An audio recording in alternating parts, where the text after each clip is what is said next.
La théorie des 1000 fans, t'en as déjà entendu parler? Ça va être le sujet de la vidéo d'aujourd'hui. Bonjour à tous, bienvenue dans cette vidéo. Je m'appelle Tariq, je suis producteur, éditeur et artiste à succès, plusieurs fois certifié disque d'or et de platine. Et aujourd'hui, j'aide des artistes et des producteurs indépendants à vivre de leur musique. Il existe une théorie qui dit que pour vivre de ta musique, tu vas avoir besoin de 1000 fans et de seulement et uniquement 1000 fans.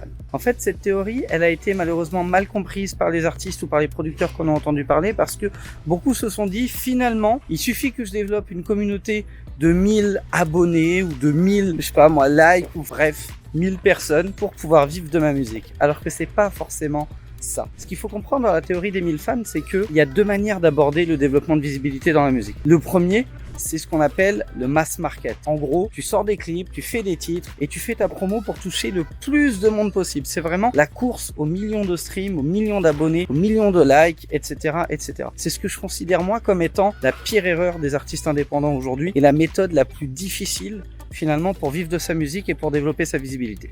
À côté de ça, tu as une deuxième approche qui consiste à ne se concentrer que sur les vrais fans. Autrement dit, j'ai pas besoin d'avoir 1 million d'abonnés si j'ai 1000 vrais fans hardcore. Parce que quand tu as 1 million d'abonnés ou 1 million de vues sur un clip ou 1 million de streams, bref, peu importe, finalement, à la fin, qui va rester? Est-ce que le million de personnes qui se sont abonnées vont vraiment être rentables pour toi? Est-ce qu'ils vont acheter ton album? Est-ce qu'ils vont venir te voir en concert régulièrement? Est-ce qu'ils vont te soutenir quand les médias vont te lâcher? Est-ce qu'ils seront toujours là quand tu vas sortir des titres qui seront un petit peu différents et beaucoup moins mainstream, par exemple? Tout ça, c'est des questions qu'il faut que tu te poses parce que la vérité, c'est que sur ton million d'abonnés, il n'y a pas grand monde qui va rester à la fin. Mon approche à moi sur la théorie des 1000 fans, c'est de considérer que si tu es capable de construire une communauté de 1000 fans hardcore, hyper engagés, prêts à te soutenir dans tout ce que tu fais musicalement, bien tu peux largement vivre de ta musique. Et ce, par un calcul très simple. Si tu pars du principe qu'un fan hardcore est capable de dépenser en moyenne peut-être 100 € par an dans ta musique, parce que clairement, moi qui suis fan de Mao, tu vois, je suis capable de dépenser peut-être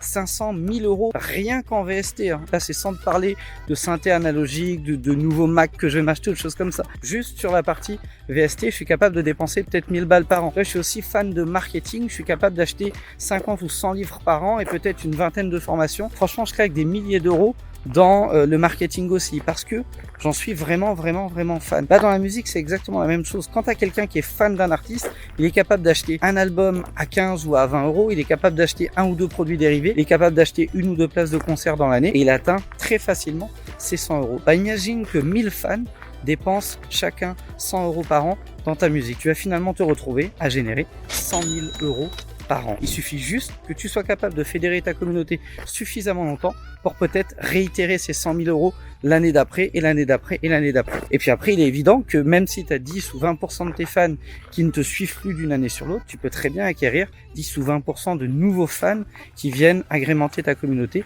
d'une année sur l'autre. Donc finalement, le plus dur, c'est de faire le premier sprint de 0 à 1000 fans. Et pour ça, il faut vraiment bien comprendre comment ça fonctionne. Et l'exemple que j'ai envie de te donner, qui vient d'un de mes mentors, c'est d'imaginer 2 restaurants. Tu as le restaurant à touristes et le restaurant de quartier de qualité. Bah, dans un restaurant à touristes, qu'est-ce qu'on va faire?